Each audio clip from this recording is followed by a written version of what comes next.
welcome or welcome back to my little corner of the internet. Now, somebody pointed out a few timestamps on this particular video. Day 2 Arizona Mad Monster meetup with Jules, Lewis, and Andy, or whatever it's called. And it starts out at like 54 minutes. As you can see over here, I have the transcripts pulled up because I honestly don't want to listen to these people's voices. I did originally, but I don't want to now. I mean, if you want to hear it, you can go and watch the video, watch the live stream. Anyway, so we start off with a bang. There's a lot of people that are nuts. It's true. I mean, they start off, they're talking about people that quote unquote betrayed him. I assume Andy, or maybe all of them, whatever. So I have a few notes here. Bear with me.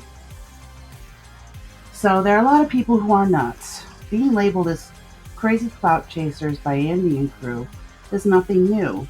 It's so pervasive that when I'm confronted on Twitter, as I try to bring awareness to his creepy sex pest ways, this has been quoted almost verbatim at me. Cult much? So here's the thing. Many people who've been abused in some way end up with mental health and or addiction issues. And guess who makes up much of Andy's audience? Let that sink in. Yeah, from really ugly people, and facially, that's what Lewis says. And he's done this before. I mean, I'm not a fan of ad hominem attacks, but Lewis just can't seem to help himself. So, I mean, I have to wonder, who is he talking about? You know, these ugly women? Or this one? No, I said women instead of people, but mostly it's women. Or maybe you're talking about me. My husband of over 25 years thinks I'm beautiful, and that's enough for me. 2510. Yeah, you gotta sort of open up and trust people, but we also have this fame and popularity and revenue that people are very jealous of.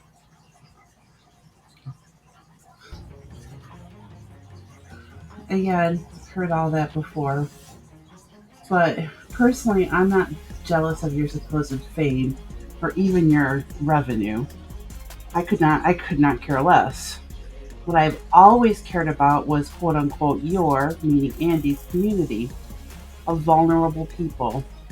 I made that crystal clear from the beginning. I still have the email I sent to Andy and stuff. So don't twist it. It's actually posted on my blog for those interested. I'll put a link in the description below. Now, before I sent the email, I think I contacted Will, and we had this circular argument. It's like trying to catch a fish with your bare hands, or a greased pig or whatever. You can't grab a hold of anything. It just goes round and round, and I don't have the time or the patience for that.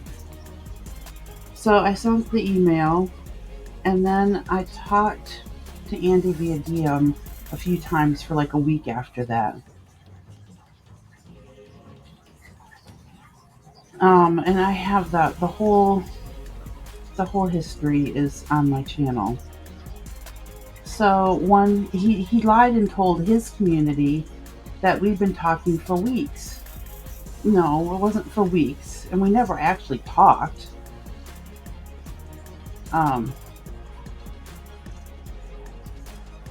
I mean, Andy also does a circular argument. You can't grab onto anything substantive when you're talking to them. But with Andy, it includes whining, gaslighting, and sometimes pretended befuddlement. with some victim blaming / claiming to be a victim sprinkled in. We used to call this talking out of both sides of your mouth. And the definition here, this is at collinsdictionary.com. To give completely different advice or opinions about something in different situations. And the example is, one of Larry's problems is that he speaks out of both sides of his mouth. At Harvard, he panders to the students with his radical ideas, but then in the outer world, he has to pull back from these positions. And that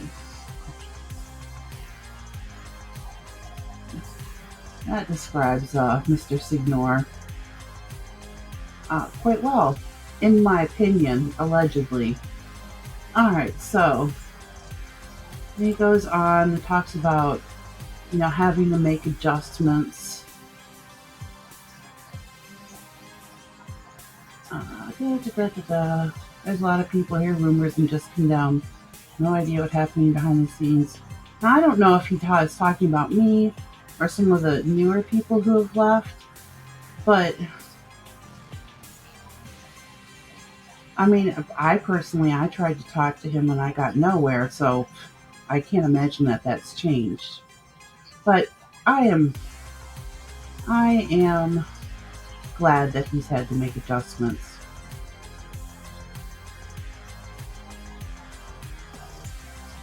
And tightened up the interaction with his community. Maybe the amount of vulnerable targets has shrunk. One can hope, right? Yes, I can hope.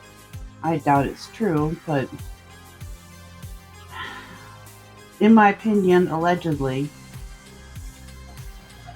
So let's go on. My next timestamp is 5910. Blah, blah, blah, blah, blah, blah, blah. Oh, sorry, 5901. This is Lewis. You know what I mean. I see the people from a mile away. You're not smarter than me. You're so dumb when you think that I know the fools to put aside like right away. I was telling him to watch this person. He's like, no, they're a nice person. Watch this person. Watch that person. I've been 110 years old, maybe 110% right about that person. Now,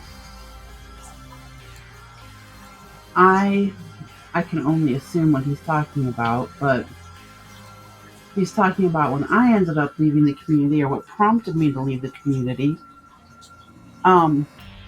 Lewis didn't see anything coming. He was informed via out-of-context screenshots from a private chat group.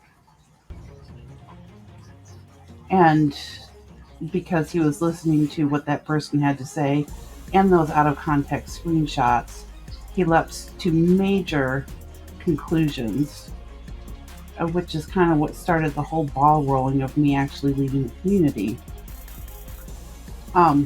But a little brag here. I actually am pretty smart. My IQ is tested at 138, although I'm probably losing brain cells as I speak. This is why I don't suffer fools gladly, and you are acting a fool. Folks that indulge in ad hominem attacks are very foolish, in my opinion. A clip of my kid was taken out of context and I nearly lost it. That's Andy talking. Now, as I was watching this and taking notes, I thought it was a clip featuring Andy and his youngest son, where there was conversation going on that really wasn't fit for a young child to hear, in my opinion. Andy made it seem like folks were targeting that poor child, but that wasn't the case at all. You see how he spins things? Nobody was or is after your family. Only one person, to my knowledge, has tried to contact one member. and she had every right to do so, in my opinion. Oh, wait, my bad. He's talking about his oldest son. Oh, right, that poor kid looked so uncomfortable on screen. See, Andy likes to conflate things to make them seem more or less than they are, depending on what he feels serves him best. He whines about people picking on him for the small stuff and sweeps the big stuff into a dismissive, quote, in his past pile, sort of like how the 8 other accusers in 2017 were shoved under the rug, allegedly, in my opinion. Oops, I'm sorry. There's this little bit of that, but then I'm like, I can't let the terrorists win. Terrorists. Has he used that word before? Yeah, probably. Anyway, but I find that the use of that word particularly interesting. Are we on some sort of jihad? Let's see. So I had to look up jihad. This is what I do. Um, so what does jihad mean? Now an Arabic word that literally means striving or doing one's utmost. Within Islam, there are two basic theological understandings of the word.